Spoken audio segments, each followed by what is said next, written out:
Good afternoon, everyone, and welcome to an afternoon edition, 3 p.m. Eastern Standard Time, edition of Every Day is a Story All Its Own. This is number 47. I am your host, storyteller, and creative Joey Medea. It's worked out very well to do these creative communications, what I call my solo shows, for Every Day is a Story at 3 o'clock in the afternoon. I think it's better for my friends in Europe, so on and so forth across the pond. Some of them can catch it live, which they normally can't when we're at 7 p.m. and it's midnight there or later.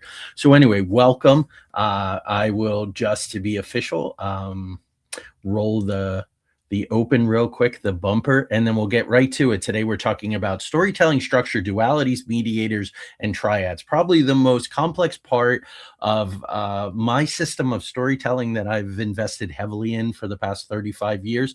So I thought it's worth talking about and explaining a little more as I'm working on the second edition of Every Day is a Story, the book. So welcome.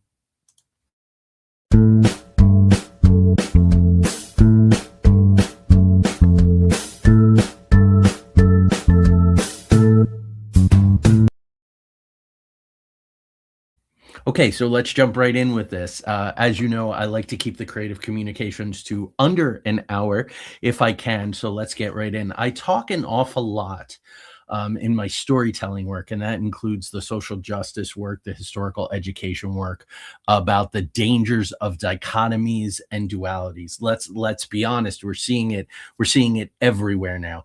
Us and them, good and evil, rich and poor, light and dark, warmongers and peaceniks. It's everywhere. Even science versus instead of joined with religion and spirituality. So it has occurred to me, especially doing this work the last couple of months, that, well, really, we make our money as storytellers trafficking in duality. So I did my character and theme episode, I guess, about a month ago, and that is all the character continuum, anchored by these good and evil, warmonger and peacenik, light and dark, rich and poor, content and ambitious, so on and so forth. It works great for storytelling because it's illustrative, but it's deeply damaging to society. It leads to othering, it leads to prejudice, it leads to war, it leads to all the things that we're finding ourselves here in the United States. And for my friends internationally who are watching, I know in a lot of your countries you're dealing with some version of this. We're dealing with it here every day quite heavily. So in my opening to the second edition, the new book, which I think is going to come out in June, the work is going very, very well. A mentor of mine who is in a very prestigious lineage of the I Ching and combines it with Toltec wisdom, ancient Mesoamerican Toltec wisdom. William Douglas Horden, who was on the show many years ago, when the first edition of Every Day is a Story came out, we were talking about it and what my hopes and goals were for it. And he said, we are not writing for the crisis, we are writing for the aftermath. So maybe today's episode is for the aftermath. It's what comes after. Maybe there are certainly people who don't want to hear this, overcoming dualities. I think of Dr. Robert Atkinson, who was on the show a couple weeks ago, his way of peace and unity, overcoming these dualities. So that's what I'm going to talk about. I'm going to talk about triads in how we do our work as storytellers and creatives, triads as they apply to storytelling, and then the mediators which allow these dualities, these dyads, to become something new, not only to merge, overcome the dualities and become the triad, but the triad leaning ultimately to a fourth thing, something brand new. And that, of course, is the goal of the creative, to create something that still resonates, that still connects, which is very much you, your own vision, your voice, and has a real impact on our audience, on our fellow human beings. So Let's talk about the triad in a bunch of different ways. You can call it a trinity, you can call it a trio, you can call it a triplet. Triplet makes me think of music. Trinity makes me think of the Catholic Church or religion. So we can use any of these. A trio, a singing group, synergistically or exponentially transcending duality and creating a fourth thing. That is the ultimate goal. That's what I talk about a lot in Every Day as a Story. Now, I've changed the subtitle because I think I was working against myself, not trying to be too clever, erudite, but sometimes I err that way. And the first one is a triadic approach to storytelling. Now it's simply a handbook for writers, actors, and directors, but all the triad stuff is still in it. I haven't taken any of it out. I haven't even gone very, very far in trying to unpack it further or explicate it further, because I don't think it needs to be. But that's what I'm doing today, and maybe some new things will come out of this presentation today. So my triad, my core triad as a storyteller, as a human being, as someone who plays all the different roles that I play as a 50, almost 58-year-old on this planet, are storytelling, spirituality, and science. Not that I am a scientist, but I have studied quantum physics, neuroscience, psychology quite a bit. And that's a lot of what I talk about in the book and how that applies to storytelling. And it's amazing how much it is there in the literature, in the history of what we do as creatives. It really is. Edgar Allan Poe had a triad for poetry: truth, which was the intellect; passion, which was the heart; and beauty, which was the soul. There's the law of threes from spiritualist George Ivanovich Gurdjieff, what he called the triama zakamno. And these are the three centers of consciousness: the intellect, which is the head; the body, which is moving; and the emotions, which is the heart. So post-spiritual, poetic triad: truth, intellect, passion, heart, beauty, soul. And then Gurdjieff's intellect, head, body, moving, emotions, heart. Those kinds of overlaps are really, really exciting to me, because those guys are worlds apart. Another triad that's very important to story technically is the rule of three. To mention something three times, or there are three actions or repeated phrases. You see this all the time in fairy tales, in myths. Of course, there are the three little pigs. There's Goldilocks and the three little bears. These rules of three kinds of things are everywhere. And then if you think of our major, really powerful sort of storytelling, mythopoetic films, a lot of them are triads, trios, trilogies. So another one there, trilogies: The Matrix, Lord of the Rings, Star Wars, The Dark Knight. This, of course, conjuncts very, very well with beginning, middle, and end. Or Dr. Robert Atkinson, who was on the show 2 weeks ago, we talked about his phrasing for it: the beginning, the muddle, and the resolution. Now, it was his show in the sense that I wanted him to do the bulk of the talking. But the muddle is interesting because, as a story analyst, as a script doctor, as a writing coach, as a ghostwriter, the middle is a muddle. For amateur, inexperienced writers, or writers who work through the product, proportionally, it's twice as big as either the beginning or the end, which are a quarter and a quarter, and then it's a full half in the middle. So it's easy to get muddled. And in that muddle, a lot of really good stuff happens. In that muddle is the gap, where we are, where we want to be. I've done an episode on the gap. So again, I always try to make this like a big quilt, like a big tapestry. So you're not just watching one episode, but you're watching a series of episodes that are really, hopefully, illuminating storytelling, the craft, but also ways to live. Humbly, I submit that, because Lord knows I'm figuring that out every day as I go. Then tied to this is my system, or the way that I have framed it as I teach storytelling. Anyone who's taken storytelling classes with me or has been mentored with me, hired me to help them develop as a writer, knows that I talk about the three threes of storytelling, and I really break that down and give a lot of examples in the book. And they are the who, the where, and the what. The who, the characters; the where, the place; the what, the main problem; and the circumstances, the conflict, and the climax. Conflicts: this versus that, this person versus that person, society versus the one person, so on and so forth. The climax is that high point after the resolution, the falling off, the falling dramatic arc, and all of that kind of stuff. And of course, circumstances are simply how the problem plus the place affect the behavior of the character. And as many people, Robert McKee, Sid Field, William Goldman, the Academy Award winning screenwriter, say that action is character. We are judged, we show who we are by our actions. So the higher the stakes, the harder we have to work to get what we want, to close the gap, to simply survive, the more the character will show you about their psychological makeup. And that is really the psychology of the hero. Um, so there you go. So here are some other threes, some triads that I really love that I feel like are very instructive. And that is Act One, Act Two, Act Three. Of course, that Act Three model. Now that ties intimately to Joseph Campbell's hero's journey. This is all stuff you've heard from me for years. For those going back old enough, probably more than 2 decades. Some of my writing students, kids from my theater company, so on and so forth, acting students, is the separation, the initiation, and the return. Separation in Act One, answering the call of adventure; the initiation, that muddle, the closing the gap, that big alchemical cauldron that is the gap that I'm talking about more and more and more in my work. And then the return, the changed person with something new that's going to give something to somebody else.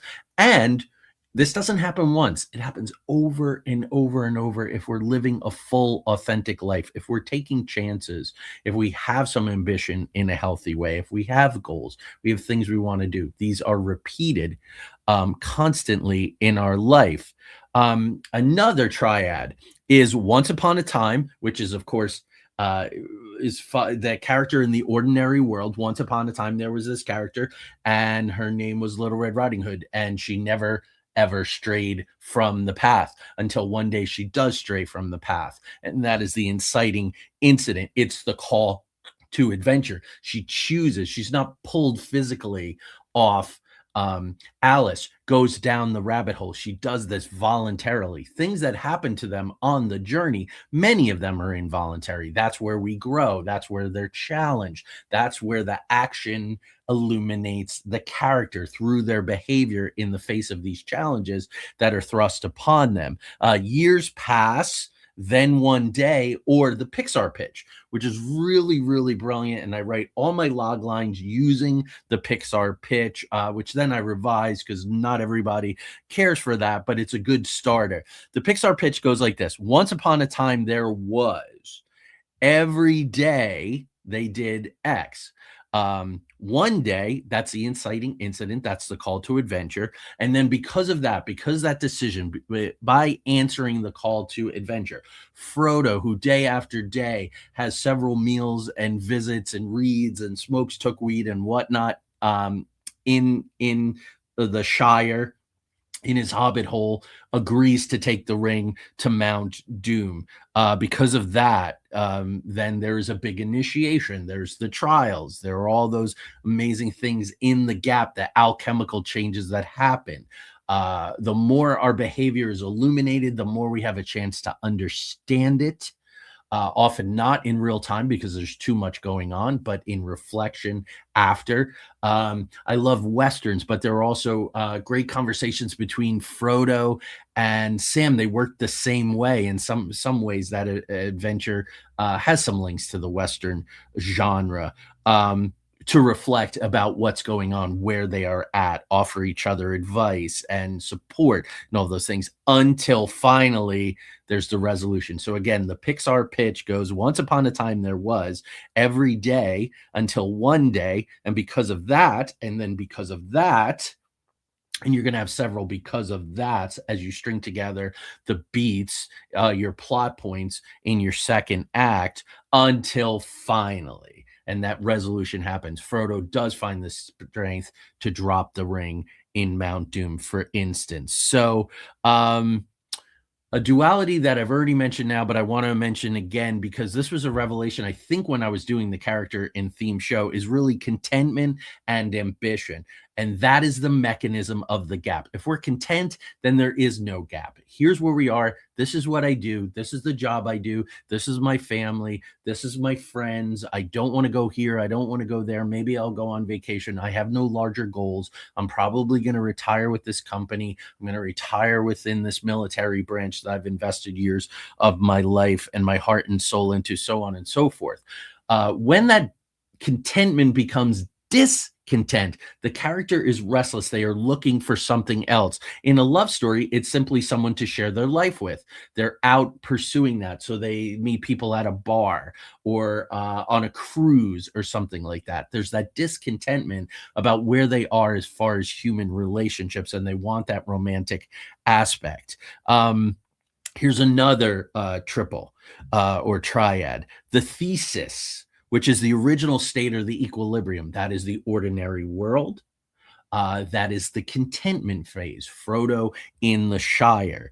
Then the antithesis, the opposing state or the imbalance. What causes that discontentment that drives you to answer the call of adventure to try to close that gap? So the antithesis, that opposing state, that imbalance, is what really drives us there. And then of course there's the synthesis, that coming together at the end. Now this is taken from Hegel's Dialectics, the German philosopher. So thesis, antithesis, synthesis, which is cool because this dovetails really nicely with Blake Snyder's Save the Cat. So we have philosophy and it has correlates, it has analogs in storytelling. We have neuroscience, has correlates and analogs in storytelling. We have spiritual systems, shamanic systems. I'll talk a little bit about shamanic systems as we go today.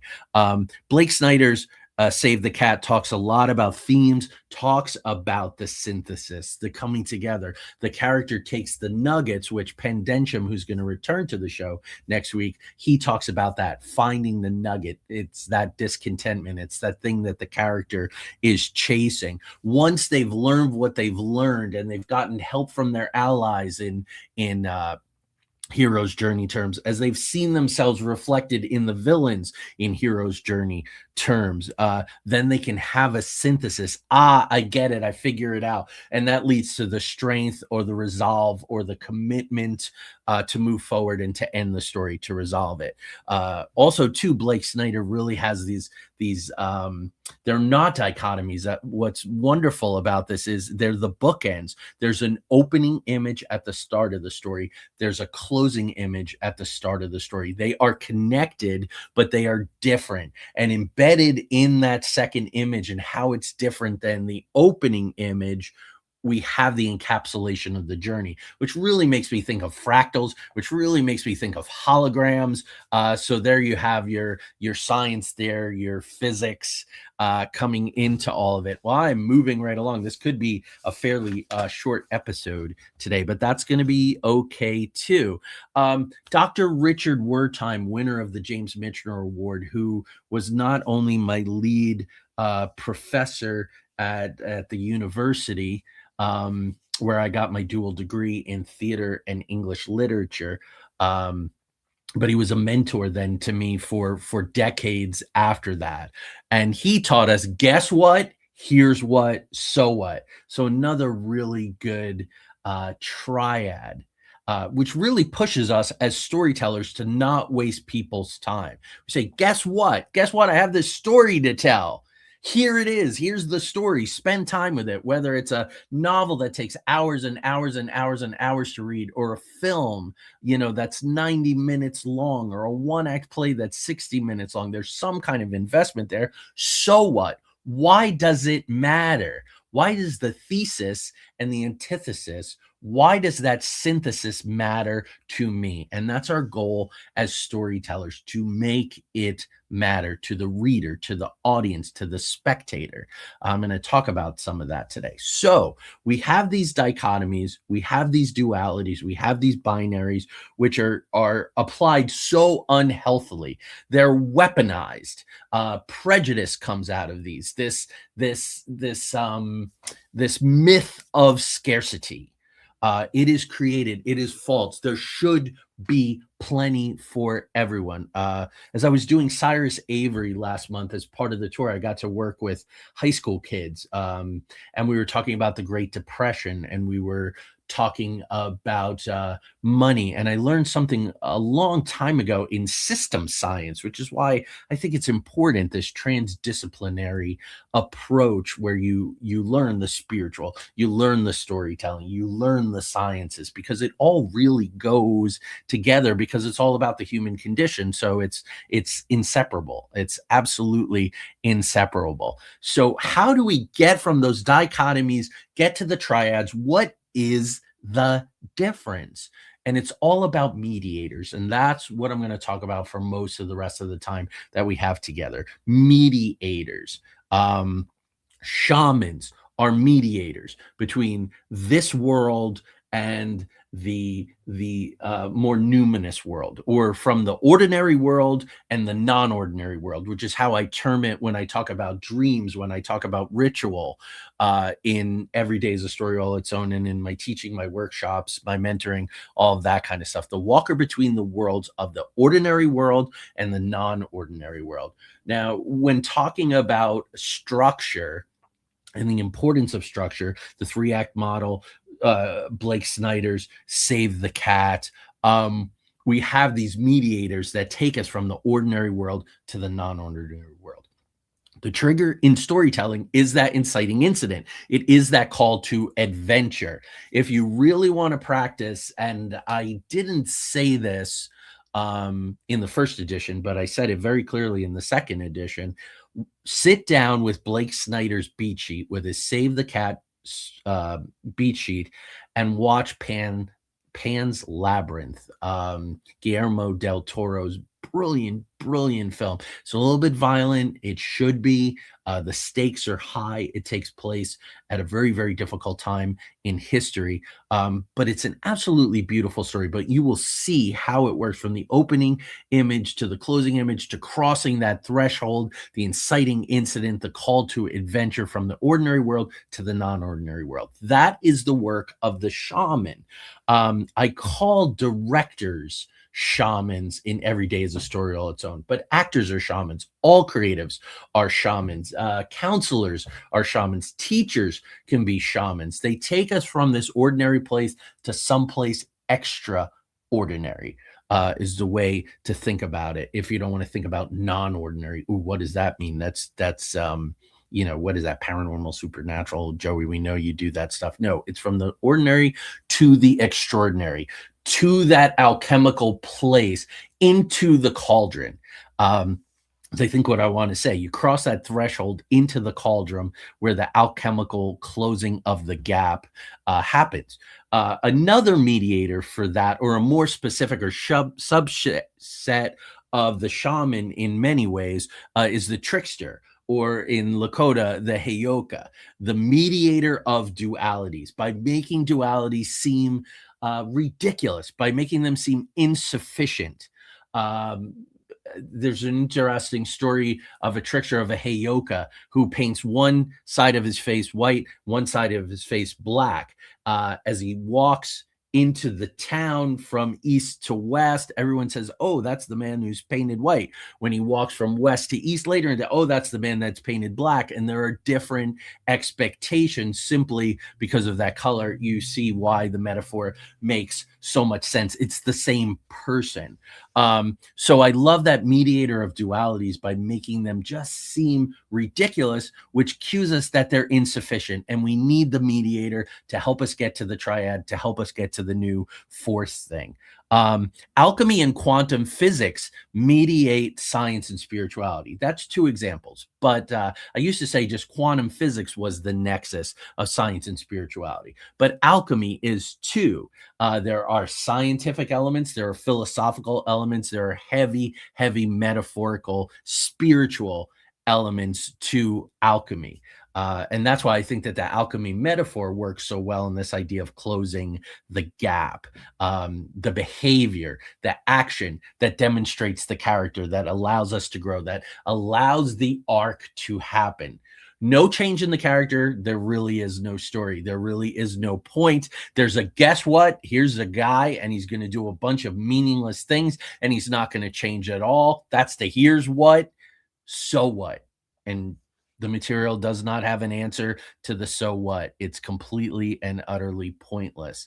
The liminal zone or the dream space or the twilight zone between waking and sleeping, that is again another rich alchemical gap zone where we can work things out and we can astral travel or go to different dimensions, or some people that will resonate with, some people it won't resonate with. That's fine. That's the price of authenticity. You put it out there, some folks will get it, some folks won't. But the liminal zone, dream space, twilight zone is such a rich area, especially for creatives, for problem solving. That's why swinging in a hammock, that sort of pendulum rhythmic moment, or mowing the lawn with that lull of the lawn, or simply walking, can allow creatives to solve their problems. And again, I talk about that in the book and other strategies for that. Wayne Dyer, who passed away many years ago, who was a self-help spiritual guy who I respected a lot, talked about thought, feeling, and behavior, the heart mediating the brain and the solar plexus. That's kind of neat. Are we feeling? Are we thinking? It's the heart.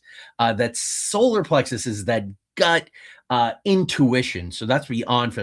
So again, thought the brain, feeling the heart, behavior coming from the solar plexus. I have a feeling I have to do this. I'm pulled to do this. I have an instinct or an intuition to do this, and that's the mediator, the heart, which is beautiful. The heart's right in the center. It's the connector. It resolves and drives everything. If we can be brave and courageous, and we can live authentically and let our heart mediate, then really, really good things happen. Because going from the head all the time, that's Spock. Going from the gut all the time, that's Kirk. But we have McCoy in the middle, very feeling. He gets upset a lot of the time, but he's also the guy who mediates physically in the mise-en-scene. We'll see him between Kirk and Spock, translating for them. He doesn't always get Kirk. More often, he doesn't get Spock. Sometimes he's very mean to Spock because those feelings, they want to override logic. They don't want to be caged up. So that's a brilliant triad. That's a brilliant character triad to really show that mediation of thought, feeling, and behavior, heart mediating the brain and the solar plexus. And Star Trek is just brilliant in so many ways. But that's a really wonderful one. And it's never quite captured the way it's captured in the original series. We'll go back to Gurdjieff, who I mentioned earlier, having that other triplet early on. The practitioner and the student are mediated by the method. Yes, of course. I have something to teach you. I have my notes right here. You are the student or the audience, so to speak. If you choose to be the student when you engage with this, fine. If you don't, that is fine too. But the practitioner and the student are mediated by the method. I think of the educational theorist and social practitioner Paulo Freire, who I've presented about in conjunction with Che Guevara and Augusto Boal, who did Theater of the Oppressed. For Paulo Freire, it's society and politics which are mediating the relationship between the practitioner and student. Sometimes a helicopter parent or an overly involved parent or a distrustful parent will become a mediator between a practitioner and a student, and that relationship will fall apart. But the more effect that society has on the individual, the less effect the teacher or the practitioner is going to have on them. And we could argue the merits of that either way.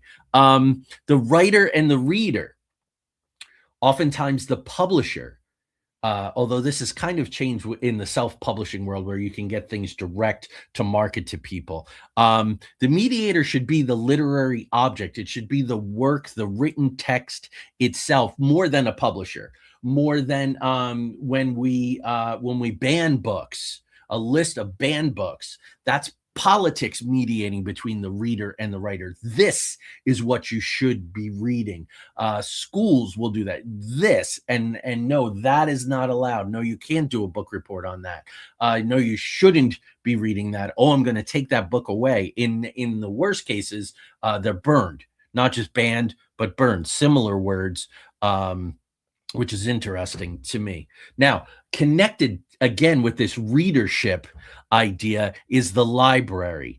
Books and readers mediated by staff. Now, that's okay. That's the librarian's job, to help you find things. Tanya probably won't mind me telling you she went to the library and she was looking up a book, and things that are digital now, a lot of them don't have the old style Dewey Decimal call numbers like we grew up with.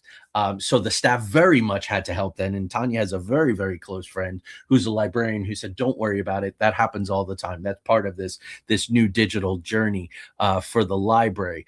Where it becomes problematic is where the staff is directing you away from things that you might want to read, engaging in censorship voluntarily, oftentimes because libraries are publicly funded. It's thrust upon them by the politicians, and I've seen that happen sometimes pretty close to home with work that I'm doing, Chautauqua work and things like that, where the displays of the characters are not allowed because there's a form of censorship there. That is a political mediating between books and the material and the reader. And in the Elizabethan theater, they had a mediator too. Everything was set up. Think about it. Shakespeare's theater was called the Globe, and your theater was not independent. You had patrons, and this was royalty and all. So you had the gods, the court, and the people. If you were to take the religious class, the priests, so on and so forth, and attach them to the court in a way, or on that same level, then you have religious people and you have the court, the royalty mediating between the people and the gods. In the Catholic faith, where I grew up, if you want to confess your sins, you can't just go somewhere quiet, sit under a tree, look up in the sky and say to God, you're omniscient. Obviously, you know what I've done. I'm sorry for it, and since you're omniscient, you know whether I'm seriously sorry or I'm not. Instead, you have the mediator, the priest. You have to go into the confessional and do a ritual, and then you have to do a penance. So in the Elizabethan theater, the gods being mediated by the court and the people, that's less than ideal. In Gnosis, in the Gnostic faith, it is a direct knowing. It is a direct relationship with God or source, or the universe, or whatever you choose to call it. There are also mediators between performer and audience. This is often censors. This is often to propaganda when it's weaponized. This is what you're seeing. We are going to tell you what you're seeing. The creators are oftentimes complicit. The Goebbels, the Leni Riefenstahl, so on and so forth in Nazi Germany are complicit in creating this propaganda that then mediates the experience between the performer and the audience.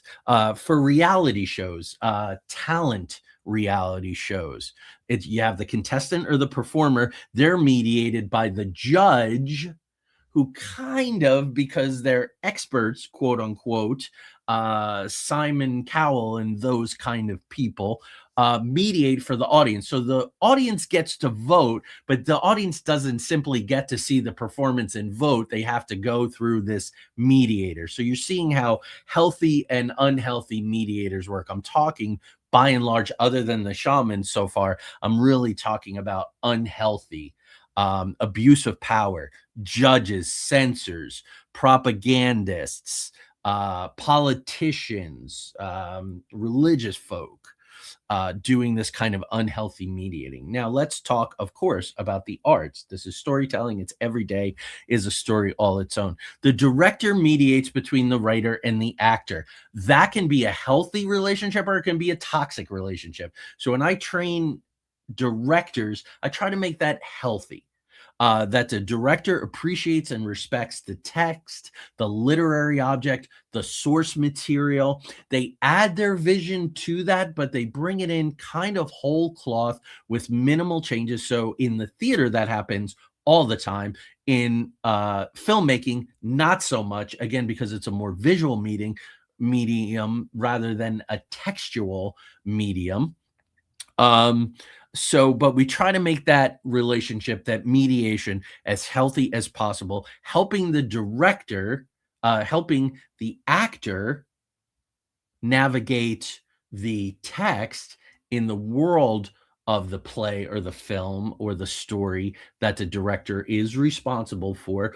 There's a whole chapter in Every Day is a Story about the role of the director as the shaman. There's 5 traits of the director. I've also written a book aimed for directors, but also elementary school teachers directing in the classroom, about how to apply these to work with a director's frame of mind with any kind of group. And I would say, and I've written blogs about this on my Joey Medea storyteller.blogspot.com if you want to check it out, about the larger world of how the principles of a good director can help a manager in a corporation, so on and so forth.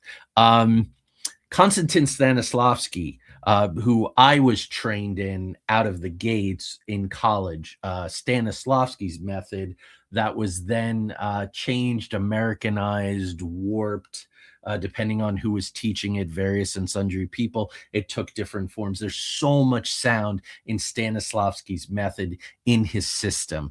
And there's so much spiritual stuff that I really unpack in the book and in my work. But Stanislavski said this: the playwright is the father, the actor is the mother who is pregnant with the story to be told, and the role that is brought forth is the child. That's kind of cool. The actor mediates between the playwright's sense of the character on the page and the actor's sense of the character as it actually comes out into the world, which is really, really neat. I say this in the book, and I throw no shade, but I think that it's instructive, and doing theater, especially since I was 8 years old, so full 50 years now, crazy as that is. The playwright is still the father, but the director really is the mother and the actor is the child. It kind of works if you think about it. It works. So I mentioned William Douglas Horton. I would like to mention him again. His background, the fusion of Toltec wisdom, Mesoamerican Toltec wisdom, and the I Ching. Pure ideas give way to living images, which give way to material forms. So that's the writer with the pure ideas, the director with the living images, the visuals, and the actor with the material forms, actually doing it, acting, bringing the words from the text alive through the mediation of the director's living images into material form. So that's really cool. That's us working independently but together. He's talking about the I Ching, pure ideas, living images, material forms. I'm writing about the storytelling triad of writer, director, and actor, and yet it correlates so beautifully, so very closely. That's what we really want. We want that third thing to mediate, which ideally will create a fourth thing. How does that happen? that happens through a magical alchemy that then leads to communion. It's way beyond communication. Oh, I'm communicating an idea, these living images, these pure ideas which are transformed into living images, which are transformed into material forms. That's my form of communication to you, yes. But it also leads to communion. It also leads to collaboration. It's the opening of dialogue. When I can tell you my story and you can show empathy, then we have middle ground. We have a place that we can come together and we can talk about these things. So that's really the goal. So I'm thinking about some other things as we're going out here. I want to go back to the dichotomies for a second, life and death. And it occurred to me, if you think about it in films, this metaphorical death and rebirth. We were at a friend's, and in the background while we were talking was Indiana Jones and the Temple of Doom. There's this idea with me for Indiana Jones of this rebirth of the hero who comes out of the cave and is backlit, and that's a wonderful thing. So that rebirth is the mediator for life and death, and that can be on a very, very heavy spiritual level. That can be reincarnation, but it could be the little deaths and the births that we experience all the time in our heroes' journeys as we come back and we're something new. Something dies, something goes away, but other things are gained. If we get to know the shadow, then we get to incorporate that. That's a different kind of rebirth, because again, we are very much reborn. We're more than we were. That's that new thing through the journey of the duality being mediated. We, in the best case, are reborn into the new thing, or the character is. I was thinking about the dichotomy of rich and poor. The middle class should ideally be ideally, we should all be the middle class. We should all be, there's the socialism going. So the numbers are dropping, I know, but there it is, authenticity. But the middle class, the mediator, in a healthy economic society, the way things are set up under capitalism, the best we're going to get is the middle class being that mediator, where they can help to uplift the poor. Because they're doing well enough to do that. I think about the dichotomy of warmongers and peaceniks, and I think of the Kennedys. We're kind of in the middle there when you think of the 13 days and the aversion of something really terrible happening during the Cuban Missile Crisis. But then JFK giving in and allowing the Bay of Pigs to happen, which was a disaster and may have led in part to his assassination. So it's a very interesting thing too. I also think when you think of Robert Kennedy and some of his work, or LBJ's work with civil rights, they then become mediators in some of the class, in some of the social structure kinds of things.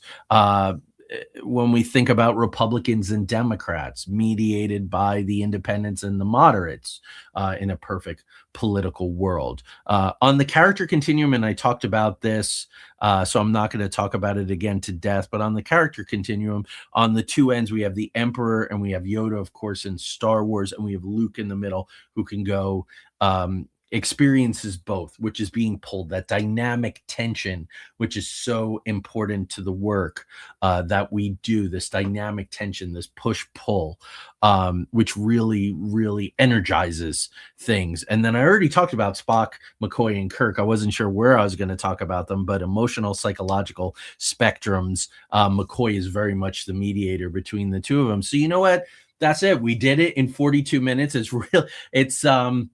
It's probably a lot to think about. It's a fairly short episode, so if you want to watch it, again, you can. I love to talk about this stuff. If you have any questions about any of it, you could always contact me. The first edition of Every Day is a Story is still available on Amazon and will be until the day that the second edition comes out. I'm excited about the new cover, excited about the new subtitling. So anyway, next week, Penn Densham is going to come back. We're going to talk about this time, not so much Penn's general career and the trajectory of his career. We're not going to talk about his photography this time. We're going to talk about 3 of his films and his relationship with them as director, writer, as applicable. And those are Robin Hood, Prince of Thieves, Houdini, which was a TNT made for TV film, quite excellent, and Mal Flanders.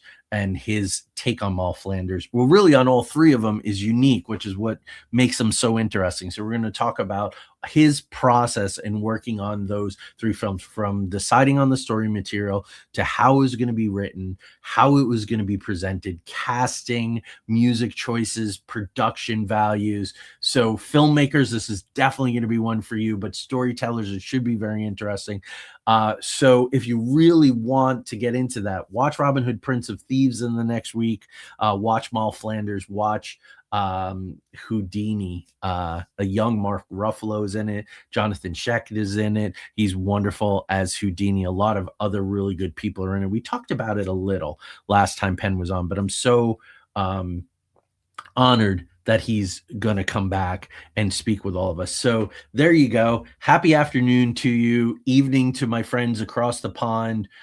You can watch this. It's always archived. You can go back and watch it anytime you want. It will be up Facebook, LinkedIn, YouTube, and on ERT Radio in 3 weeks. You'll be hearing this audio only. I had no show and tell today at all, so that's good for you folks.